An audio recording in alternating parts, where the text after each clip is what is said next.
السلام علیکم۔ حضرت عمر بن عبدالعزیز رحمہ اللہ کے خوف خدا کا واقعہ۔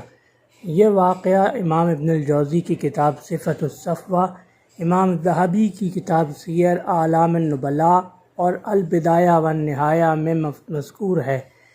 حضرت عمر بن عبدالعزیز رحمہ اللہ کا پس منظر۔ حضرت عمر بن عبدالعزیز رحمہ اللہ سیدنا عثمان رضی اللہ عنہ کے چچا زاد بھائی مروان بن حکم کے پوتے تھے اور مروان بن حکم کے بیٹے عبدالعزیز کے صاحبزادے تھے۔ جب 64 ہجری میں خاندان مروان کی حکومت شروع ہوئی تو مروان کے بعد عبدالملک اور عبدالملک کے بعد ولید کے بعد سلیمان اور پھر حضرت عمر بن عبدالعزیز رحمۃ اللہ علیہ تقریباً 99 ہجری صفر کے آخر میں خلیفہ بنے، اور خلیفہ بنتے ہی آپ رحمۃ اللہ علیہ نے سیدنا عمر فاروق رضی اللہ عنہ کی طرح بالکل عدل کا نمونہ پیش کر، عدل کی مثال قائم کر دی۔ اس واقعے کی ابتدا یوں ہے کہ ایک دفعہ حضرت عمر بن عبدالعزیز رحمۃ اللہ علیہ کی زوجہ فاطمہ بنت عبدالملک، جو کہ ان کی چچا زاد بھی تھیں، وہ ان سے کچھ بات کرنے آئیں تو حضرت عمر بن عبدالعزیز رحمۃ اللہ علیہ نے بیت المال کا چراغ بجھا دیا۔ تو حضرت فاطمہ بنت عبدالملک نے ان سے پوچھا کہ آپ نے چراغ کیوں بجھا دیا؟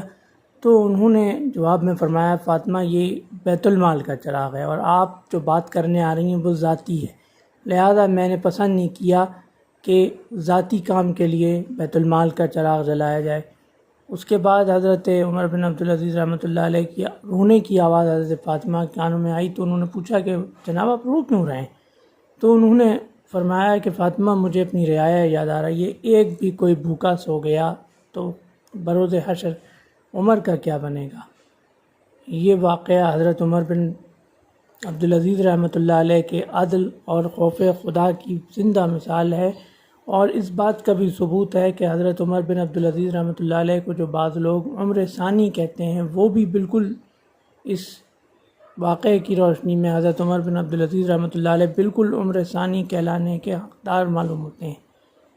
یہ تھا سیدنا عمر بن عبدالعزیز رحمۃ اللہ علیہ کا عدل اور خدا خوفی کا ایک مختصر واقعہ، جو امام ابن کثیر نے البدایہ والنہایہ میں، امام ابن الجوزی نے صفۃ الصفوہ میں اور امام ذہبی نے سیر اعلام النبلاء میں نقل کیا ہے۔ اللہ حافظ۔